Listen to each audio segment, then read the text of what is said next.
ముఖ్యమంత్రి అయ్యేవారే. కానీ వీడియో చివరి వరకు చూడండి. Please like, share and subscribe. ప్రముఖ సినీ నటుడు సూపర్ స్టార్ జయంతి ఈరోజు. ఆయన daring and dashing hero. Krishna లాంటి నటుడు మళ్ళీ పుడతారా అంటే ఏమో చెప్పలేమనే అంటారు. ఆయన తెలుగు సినిమాకు చేసిన సేవ ఎనలేనిది. ఈరోజు సినీ థియేటర్ల సమస్య ఉంది, వారికి ఫీడింగ్ లేదు.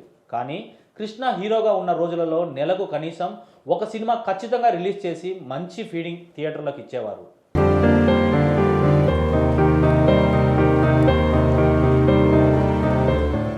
ఆయనకు ఎంతటి సూపర్ స్టార్డమ్ వచ్చినా కొత్త నిర్మాతలను, దర్శకులను, టెక్నీషియన్లను ప్రోత్సహిస్తూ వారి కోసం సినిమాలు చేసేవారు.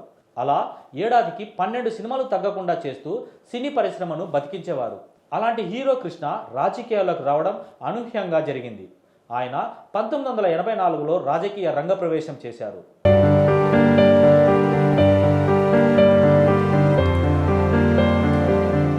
స్వతహాగా ఆయన కాంగ్రెస్ మనిషి, రాజీవ్ గాంధీ అభిమాని. ఆయన ప్రధాని అయ్యాక కృష్ణను కాంగ్రెస్లోకి తెచ్చారు. అలా అప్పటి తెలుగుదేశం ప్రభుత్వం మీద కృష్ణను ప్రయోగించారు. కృష్ణ సైతం తన వంతు పాత్రను పోషిస్తూ ఏపీలో బక్కచిక్కిన కాంగ్రెస్కి పెద్ద దిక్కుగా ఉండేవారు. 5 ఏళ్ల పాటు కృష్ణ టీడీపీ మీద చేసిన పోరాట ఫలితం కాంగ్రెస్ ప్రభుత్వం 1989లో అధికారంలోకి వచ్చింది. తెలుగుదేశం పార్టీ ఎన్టీఆర్ నాయకత్వం తొలిసారి ఓటమి చవిచూసింది.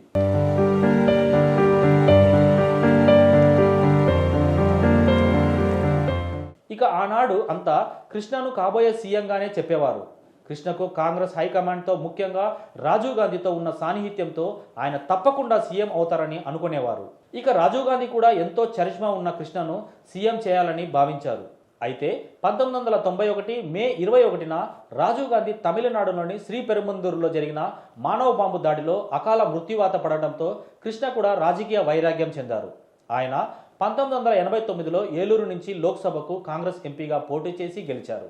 ఇక 1991లో జరిగిన మధ్యంతర ఎన్నికల్లో ఓటమి పాలు కాగానే తనకు రాజకీయాలు వద్దు అనుకున్నారు.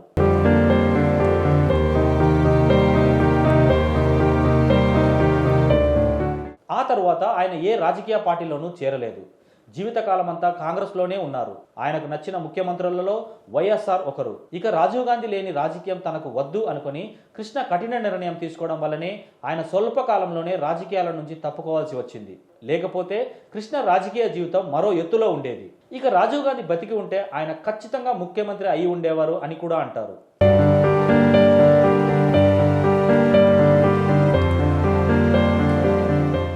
ఏది ఏమైనా సాహసమే తన జీవితంగా మార్చుకొని తాను నమ్మిన దానికి కట్టుబడి పట్టుదలతో పనిచేసిన కృష్ణ ఎప్పటికీ సూపర్ స్టారే అని చెప్పక తప్పదు. ఎంతోమంది నటులు వస్తారు, స్టార్లు వస్తారు, కానీ సూపర్ స్టార్ అన్న బిరుదు మాత్రం కృష్ణదే అని చెప్పాలి. ఆయన నటుడిగానే కాదు, మంచి మనిషిగా కూడా జనం గుండెల్లో కొలువు తీరి ఉన్నారు. అందుకే ఆయన పుట్టినరోజు ఈరోజు అంతా గుర్తుపెట్టుకొని మనసారా తలంచుకుంటారు. That is super star.